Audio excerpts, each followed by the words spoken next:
Hey, I'm Raphael. I'm a realtor that specializes in new construction here on the Treasure Coast of Florida. And today I want to show you a client's home that just finished that I think is the best value you can get in a new home well under $500,000. They build throughout Port St Lucie in areas that have no HOA or CDD fees, and they have their own lots with enough space for a pool.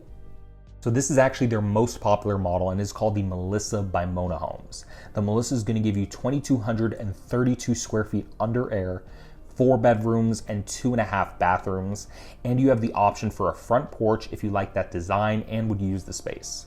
But where this home and builder really shines is the best option for the price outside of an HOA is all of the included standard features they put into all of their homes that are upgrades or not even offered by other builders. And I know this home is unfurnished and that can make it difficult for some of you to really visualize everything, but stick with me on this one. Probably most important for a lot of people is that Monna is the only non-HOA builder under $500,000 that includes impact glass windows and tile throughout, standard with every home. You get volume ceilings and 8-foot doors throughout the entire home. You have an incredibly long lanai and the largest guest bedrooms of any builder. In the kitchen, you have your choice of white or gray 42-inch cabinets that are soft close and your choice of granite. And Monna also does their bathrooms the best. Like here in the Melissa, it's huge. You get a jacuzzi tub and a separate shower that have the shiny white tiles going up the walls, a long-handled continuous vanities with separate sinks, a water closet, and dual walk-in closets before you enter the bathroom. And with this builder, you don't have to wait a year to build. From scratch, it takes about 6 months. So if you like what you see and you're considering building a new home, you should reach out to me directly. I help a lot of clients and subscribers with buying, building, and selling here in Florida. And I'd be able to help and work with you throughout the process wherever you ultimately decide to call home.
Hopefully you enjoyed that video tour, but this is just one of the many beautiful homes Port St. Lucie in South Florida has to offer. And as always, I'm gonna put my information right up here. If there are any questions you have about any community, or if you're looking to get into this area, wanna get an idea if this would work for you, if this is the right location for you, I'm here to help you with that.